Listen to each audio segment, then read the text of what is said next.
Un viudo negro en quiebra encuentra a una novia abandonada durmiendo en su granero. Se casa con ella antes del amanecer. El rifle tembló levemente en las manos de Samuel Alder mientras la linterna revelaba la silueta femenina que yacía en el heno. La fría noche de febrero había llevado al viudo al granero después de oír a Mosby, su viejo perro, ladrar insistentemente. Nunca esperó encontrar a una mujer blanca durmiendo entre los fardos de paja, respirando tan tranquilamente como si estuviera en su propia casa. «Sabes que esta propiedad es mía», dijo Samuel, con su voz profunda rompiendo el silencio. Ella no se sobresaltó. Ella simplemente abrió los ojos lentamente, cansada pero no asustada. «No quise entrometerme», respondió ella con la voz fría. «Solo necesitaba salir del viento». Samuel bajó la linterna, iluminando su rostro. Era hermosa, su belleza desgastada por el tiempo y algo más profundo.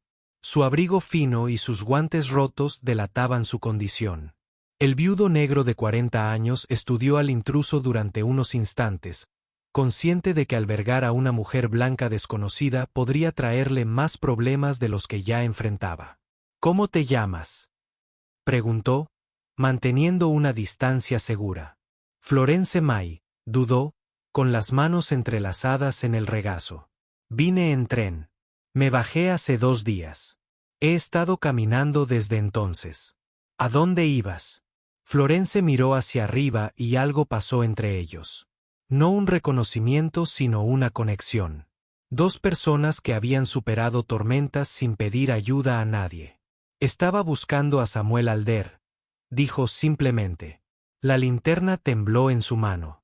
Por un momento, Samuel pensó que el viento había engañado a sus oídos. «¿Lo encontraste?», respondió. «Recibí una carta», murmuró Florence. «¿De ti?». Dijo que necesitabas a alguien amable. Samuel sintió que algo se apretaba en su pecho. «Nunca envié ninguna carta». «Quizás lo hiciste». Las palabras quedaron suspendidas en el aire helado del granero. Samuel no sabía qué decir. De hecho, había escrito una carta en una noche de desesperación, después de pasar 2 años criando solo a Rousey, su hija de 4 años. Una carta nunca enviada, doblada y guardada en el cajón de su escritorio. La ciudad de Brist-le-Creek no había sido amable con Samuel desde la muerte de Miriam. La gente toleraba que un hombre negro fuera propietario de tierras solo porque su difunta esposa había sido respetada en la comunidad. Ahora los susurros le seguían. Los comerciantes le cobraron más. Los bancos le negaron préstamos. Y era solo cuestión de tiempo antes de que lo perdiera todo. «No puedes dormir aquí afuera», dijo finalmente. «Entra. Hay sopa y fuego». Florence lo siguió en silencio a través de la nieve mientras Mosby caminaba a su lado como si la conociera desde hacía años. La casa era sencilla, marcada por la ausencia de mujeres. Un retrato polvoriento de una mujer de piel clara y sonrisa amable era el único adorno en las paredes desgastadas. Rousey dormía en el pequeño dormitorio, con su conejo de peluche fuertemente apretado entre sus brazos. La muchacha, de piel tan clara como la de su madre y cabello tan rizado como el de su padre, era todo lo que quedaba de su matrimonio, un matrimonio que la ciudad nunca había aceptado verdaderamente, sino que toleraba en silencio. Florencia comió lentamente, agradecida por la sopa. Samuel observó su rostro a la luz del fuego. Había dignidad allí, incluso en medio de la desesperación. ¿Por qué una mujer blanca viajaría sola buscando a un hombre negro que nunca ha conocido? Finalmente preguntó. «Porque no quedaba nada donde yo estaba», respondió sin rodeos. «El dueño de la tienda donde trabajaba me pidió cosas que no podía darle. Me negué. Perdí mi trabajo. Perdí mi habitación. No quedaba ningún lugar para mí». Samuel comprendió. Las personas desplazadas se reconocen. «¿Puedo quedarme hasta que pase la tormenta?», preguntó Florence en voz baja. «Puedes quedarte todo el tiempo que necesites», respondió, sorprendiéndose a sí mismo. Lo que nadie en ese pueblo podría haber imaginado es que este improbable encuentro sería solo el comienzo de algo que sacudiría los cimientos de Brist-le-Creek. Mientras Florence dormía en la habitación de invitados, Samuel permaneció despierto, mirando la carta sin perfume y pensando en cómo el destino había traído a un extraño a su puerta la noche en que el banco amenazó con embargar su propiedad. Lo que los prejuiciosos residentes de Bristle Creek nunca sospecharían es que Samuel Alder no era solo un viudo tranquilo que luchaba por sobrevivir. Era un hombre que ya había ideado un plan para preservar el legado de su familia, esperando a que la última pieza encajara. Y Florence May, con su mirada cansada y su dignidad intacta, podría ser justo lo que necesitaba. Si esta historia de prejuicios y supervivencia contra todo pronóstico te ha conmovido, no olvides registrarte para descubrirlo. Como un viudo negro y una mujer blanca abandonada convertirían su improbable encuentro en algo inolvidable para nadie en ese pueblo. El amanecer llegó con la promesa de otro día cruel en Bristle Creek. Samuel observó a Florence preparar gachas para Rousi, quien la observaba con silenciosa curiosidad. La niña se había despertado, confundida al encontrar a una extraña en la cocina, pero una suave sonrisa de Florence bastó para que sus pequeñas manos se extendieran con confianza. «Tienes una hija encantadora», comentó Florence cuando Samuel finalmente se sentó a la mesa. «Se parece a su madre», respondió, viendo cómo los rayos del sol del hijo rozaban el cabello rubio de su hija. El sueño de esa tierra había pertenecido primero a su padre, quien trabajó como aparcero hasta que compró las primeras hectáreas. Samuel amplió la propiedad tras regresar de la guerra, donde sirvió como mecánico de tanques. Fue allí donde conoció a Miriam, una dulce enfermera voluntaria a la que no le importaba la diferencia de color entre ellos. Se casaron en una época en la que los matrimonios interraciales aún eran ilegales en muchos estados. Eligieron Bristle Creek por su aparente tranquilidad, pero Prejuicio simplemente llevaba guantes de terciopelo. Allí, ahora, con Miriam muerta, se acabaron las precauciones. «Necesito ir al banco hoy», dijo Samuel, terminando su café. «No es seguro que estés sola en el pueblo, pero tampoco puedo dejarte aquí». «Iré contigo», respondió Florence sin dudarlo. Como tu ama de llaves, una sutil sonrisa se dibujó en el rostro de Samuel. La mujer comprendió enseguida. La carreta se sacudió por el camino irregular que conducía al pueblo. En el asiento del copiloto, Florence llevaba uno de los viejos sombreros de Miriam, con el rostro parcialmente cubierto. Rousi dormía plácidamente entre ellas. El señor Alder Thomas Cooper, el gerente del banco, fue el primero en verlos entrar al establecimiento. Su sonrisa no llegó a sus ojos. «Me preguntaba cuándo nos veríamos. La fecha límite es mañana. Vine a hablar de una prórroga», respondió Samuel con calma. Cooper miró a Florence, que mantenía la cabeza gacha, sujetando la mano de Rosy. «¿Y a quién tenemos aquí?» «La señorita May, mi nueva ama de llaves», respondió Samuel sin dudar. «Cuida de mi hija». El banquero estudió a Florence un momento. «Interesante.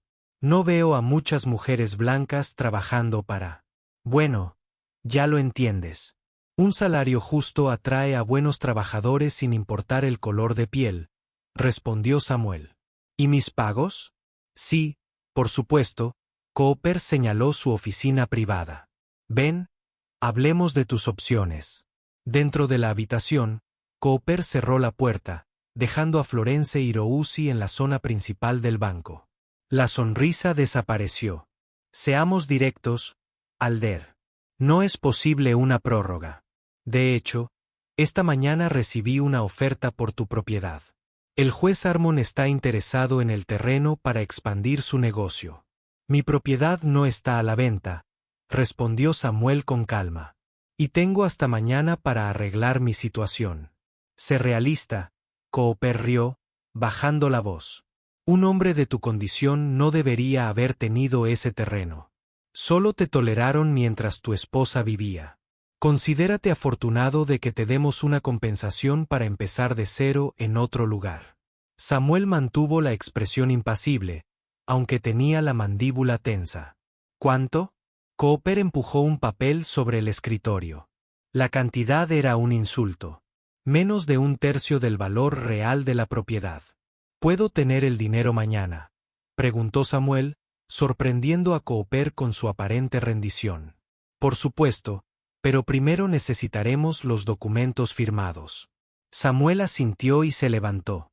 Traeré mi respuesta por la mañana. Afuera del banco, Florence notó la tensión en sus hombros. ¿Qué pasó?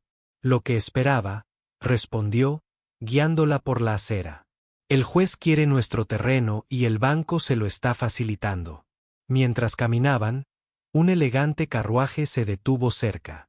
Salió Eleanor Armon, la esposa del juez, acompañada de 2 amigos. Su mirada se posó en Florence con un interés depredador. Samuel Alder, llamó con falsa cordialidad. «Qué sorpresa verte en la ciudad.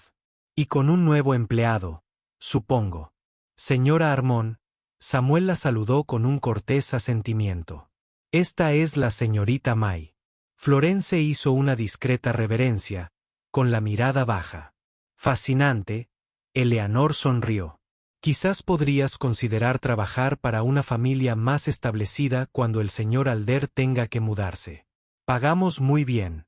«Agradezco tu oferta, señora Florence», respondió en voz baja. «Pero estoy comprometido con la familia Alder». Algo brilló en los ojos de la señora Armon. «Sospecha, quizás curiosidad. Como quieras. Es una lástima. He oído que pronto tendrás que buscar nuevos arreglos». De camino a casa, se detuvieron en la pequeña barbería de las afueras del pueblo. El letrero decía «cerrado», pero Samuel llamó 3 veces a la puerta trasera. «Sabía que vendrías», dijo Moses Jackson, un hombre de piel oscura y cabello canoso, que abrió la puerta trasera. Su mirada curiosa evaluó a Florence. «¿Es ella?». Samuel asintió. «Florence, este es Moses, un viejo amigo de mi padre y nuestro abogado». «¿Abogado?». Florence pareció sorprendida. «Se graduó en Howard, aunque aquí nadie le permite ejercer oficialmente», explicó Moses, invitándolos a pasar. «Entonces, ¿encontraste la carta?». «La encontró», respondió Samuel. «Tal como lo planeamos, aunque todavía no entiendo cómo llegó a sus manos». La revelación tomó a Florence por sorpresa. «¿Lo planeaste?». Moses sonrió. Samuel escribió varias cartas. Las distribuí estratégicamente a agencias matrimoniales en diferentes ciudades. Necesitábamos a alguien como tú. ¿Para qué?, preguntó Florence confundida.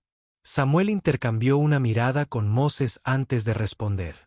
«Para salvar nuestra tierra mediante un matrimonio que ni siquiera el juez Armon puede cuestionar legalmente». «¿Un matrimonio?», repitió Florence lentamente, con la comprensión asomándose en sus ojos. «Entre nosotros». Antes del amanecer, Samuel confirmó: «Sí acepta».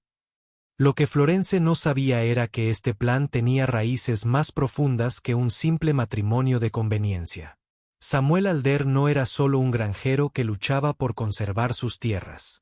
Era un hombre que había estudiado al pie de la letra la ley que intentaban usar en su contra, identificando la única laguna legal que podría proteger no solo su propiedad, sino cambiar el equilibrio de poder en Bristle Creek para siempre. Mientras tanto, en la lujosa oficina del juez Armon, el magistrado brindó por Cooper. «Mañana, esa tierra finalmente será nuestra. La última pieza del rompecabezas para nuestro proyecto ferroviario». «¿Y qué hacemos con Alder?», preguntó Cooper. «Déjenlo ir», sonrió Armon con arrogancia.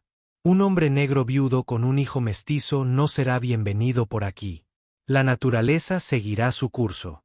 Lo que el poderoso juez no comprendió fue que esa misma noche, en una pequeña barbería a las afueras del pueblo, se firmaban los documentos que convertirían su plan aparentemente perfecto en el mayor error de su vida. La madrugada aún estaba oscura cuando el reverendo Johnson declaró a Samuel y Florence marido y mujer. No hubo música ni fiesta, solo la solemne seriedad de un compromiso sellado bajo las primeras estrellas que desaparecían del cielo. Moses sirvió de testigo mientras Rousey dormía en brazos de Florence, ajena a la transformación legal que acababa de ocurrir. Listo, dijo Moses, entregándole los documentos recién firmados a Samuel. Ahora al banco, antes de que salga el sol. El cielo comenzaba a clarear cuando Samuel entró en el banco central de Bristle Creek, con Florence a su lado, ahora oficialmente la señora Alder. El guardia de seguridad nocturno, sorprendido por las visitas tan tempranas, dudó antes de abrir la puerta. Necesito ver al señor Cooper urgentemente, dijo Samuel con calma. Un asunto relacionado con mi propiedad. Cooper ya estaba en su oficina preparando los documentos finales para la transferencia de las tierras de Samuel al juez Harmon. Su sonrisa de satisfacción se congeló al ver Florence del brazo de Samuel. El señor Alder, dijo con falsa cordialidad. Veo que ha traído a su ama de llaves. No, señor Cooper, respondió Samuel, dejando los documentos sobre el escritorio. Esta es mi esposa, dijo Cooper con voz ahogada. ¿Su qué? Mi esposa, repitió Samuel, abriendo los documentos oficiales. Nos casamos esta mañana temprano según las leyes de este estado. El banquero palideció, examinando los papeles con manos temblorosas. Su mente calculó rápidamente las implicaciones. Un matrimonio interracial cambió por completo el panorama legal de la situación. Eso no cambia nada, balbuceó. Su deuda sigue vigente. Por eso traje esto. Samuel dejó un paquete sobre la mesa. El importe total del préstamo, incluyendo los intereses desorbitados. Cooper abrió el paquete, revelando facturas meticulosamente organizadas. ¿Dónde lo hizo? Mi familia tiene ahorros, interrumpió Florence con voz firme. Ahorros que ahora pertenecen a la familia Alder. Y esto, continuó Samuel, dejando otro documento sobre la mesa, es la denuncia formal que presentamos contra este banco por prácticas discriminatorias, incluyendo el cobro de diferentes tipos de interés según la raza. Eso es absurdo, exclamó Cooper. Pero su rostro palideció. No, señor Cooper. Absurdo es lo que encontramos al comparar mis contratos con los de agricultores blancos con propiedades similares. Samuel abrió una carpeta con documentos dispuestos uno al lado del otro. Moisés es un hombre meticuloso. Pasó meses reuniendo pruebas. Cooper tragó saliva con dificultad. Esta es información confidencial que el señor Harris compartió con gusto tras descubrir que su propiedad sería la siguiente si el plan del juez Harmon prosperaba, explicó Florence. La puerta del banco se abrió de golpe. El juez Harmon entró, seguido por dos hombres. Su rostro irradiaba confianza hasta que vio a Samuel y Florence frente a Cooper. ¿Qué está pasando aquí? Él exigió. Estamos resolviendo mi situación financiera, señoría, respondió Samuel con calma. Cooper, ya tenemos un acuerdo, dijo Harmon apretando los dientes. El acuerdo se basó en un préstamo que acaba de ser pagado, respondió Cooper, evitando la mirada furiosa del juez. Imposible, rugió Harmon, volviéndose hacia Samuel. No tienes ese dinero. No lo hace, intervino Florence. Pero lo hago, y como su esposa legalmente casada, mis recursos están disponibles para pagar sus deudas. Fue como ver una vela apagarse. La comprensión golpeó a Harmon en ondas visibles.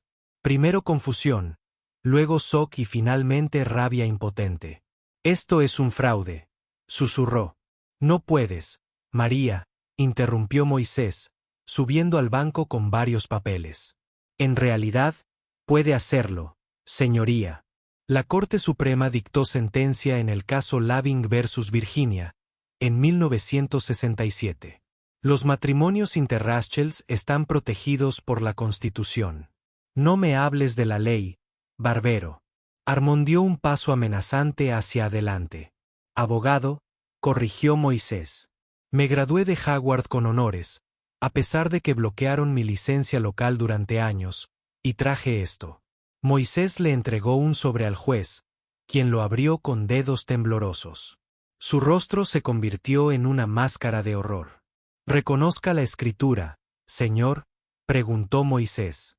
Estas son sus propias notas sobre cómo manipular las tasaciones de propiedades según la raza de los propietarios. Documentos que la Comisión Federal estará muy interesada en examinar. ¿De dónde sacaste esto? Armón susurró. Tu ama de llaves, dijo Moisés sonriendo. La que despediste por ser demasiado mayor. Aunque había servido a tu familia durante 30 años, se quedó con mucho más que tu ropa sucia. El juez se tambaleó hasta una silla, derrotado. Su imperio, construido sobre la discriminación sistemática y la manipulación legal, se desmoronaba ante sus ojos. Estás arruinado, le susurró a Samuel. No, su señoría, respondió Samuel con calma. Soy libre. Eres tú quien está arruinado. Al dejar el estrado, el sol naciente bañaba Bristol Creek con una luz dorada. Florence apretó la mano de Samuel y Mose sonrió, cargando a Rousi dormida. ¿Cuánto tiempo llevas planeando esto?, preguntó Florence en voz baja. Desde que murió Miriam y me di cuenta de que vendrían a por nuestras tierras, respondió Samuel. Lo que no planeé fuiste tú.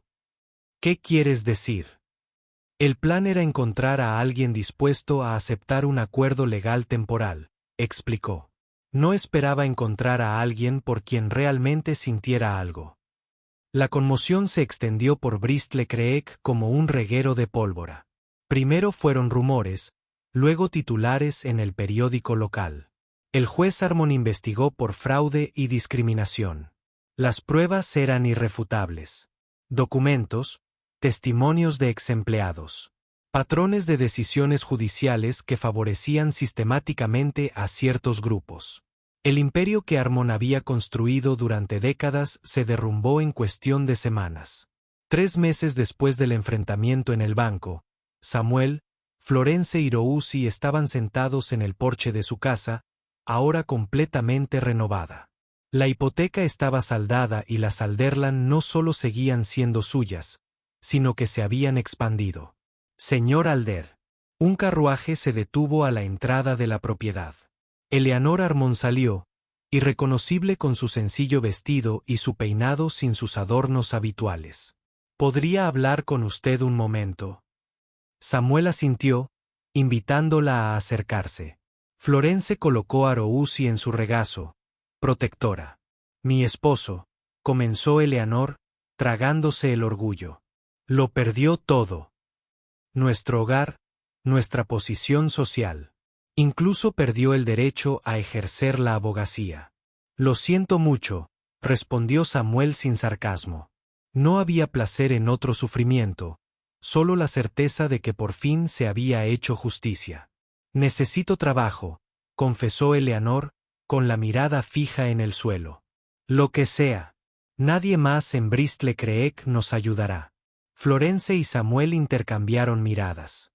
La escuela para niños negros que estamos construyendo necesita un maestro, ofreció Florence, sorprendiendo incluso a Samuel. Eleanor parpadeó confundida. Estás construyendo una escuela con parte del dinero de la compensación que recibiremos, explicó Samuel. Al gobierno federal no le gustaba la selectividad con la que se aplicaban las leyes en este condado. El dinero de la compensación era solo una parte de la historia. El terreno que el juez Armon había intentado confiscar era ahora el sitio de una iniciativa revolucionaria para la región. No solo una escuela para niños negros, sino también una cooperativa agrícola que empleaba a familias blancas y negras en igualdad de condiciones. Cooper, el banquero, había huido a otro estado cuando se descubrieron las irregularidades del banco. El nuevo gerente, sorprendentemente, era Moses Jackson, el primer abogado negro en ejercer oficialmente la abogacía en la región tras la intervención federal. ¿Por qué harían esto por mí?, preguntó Eleanor con voz temblorosa. Después de todo, no lo hacemos por ti, respondió Florence con firmeza. Lo hacemos porque es lo correcto. La decisión es tuya. Seguir cargando con el prejuicio que destruyó a tu familia o ayudar a construir algo mejor. Eleanor Armon aceptó el puesto en la escuela. Empezó tímidamente, cargando con el peso del nombre de su esposo, pero poco a poco se ganó el respeto reticente de la comunidad. El juez Armon, en cambio, murió 6 meses después, no de una enfermedad física, sino por la incapacidad de vivir sin el poder que había definido su existencia. Una tarde de otoño, casi un año después de aquella madrugada en que se casaron, Samuel y Florence paseaban por los campos dorados de su propiedad. Rousy corría delante, persiguiendo mariposas. «¿De verdad me elegiste esa noche?», comentó Florence. «No fue solo un acuerdo legal. Vi algo en ti que creí que valía la pena conocer», respondió Samuel con sinceridad. La estrategia era necesaria, pero el sentimiento surgió de forma natural. «¿Sabías que estoy embarazada?», Florencia reveló, con una sonrisa iluminando su rostro. Samuel se detuvo, sorprendido. Sus manos buscaron las de ella. «¿Cómo será esto para el niño en este mundo?». «Es difícil», admitió Florence. «Pero miren lo que hemos construido en tan solo un año. Imaginen lo que nuestros hijos podrían construir en toda una vida». En la antigua Casa Armon, ahora convertida en la sede de la cooperativa, se celebraba una reunión extraordinaria. Agricultores, obreros y comerciantes blancos y negros, personas que antes apenas se miraban en la calle, discutían cómo expandir el proyecto que ya estaba transformando la economía local. Todo esto porque un hombre se negó a aceptar la injusticia como su destino, comentó Moses, observando al diverso grupo. Samuel podría haberse rendido 1000 veces. No solo luchaba por tierras, respondió Florence, quien ahora asistía a las reuniones con regularidad. Luchaba por la dignidad. La historia de Samuel y Florence Alder se extendió más allá de Bristol-Creek. Los periódicos de los pueblos vecinos publicaron artículos sobre la inusual colaboración que desafiaba las convenciones sociales más arraigadas. Algunas comunidades comenzaron a cuestionar sus propias estructuras discriminatorias. «Construimos esto desde cero», explicó Samuel a un periodista que vino a conocer la cooperativa. «No por ira ni venganza, sino por la certeza de que otros caminos son posibles cuando las personas eligen la justicia por encima de los prejuicios». Esa noche, mientras acostaban a Rousy, Florence encontró a Samuel mirando por la ventana las luces de la ciudad a lo lejos.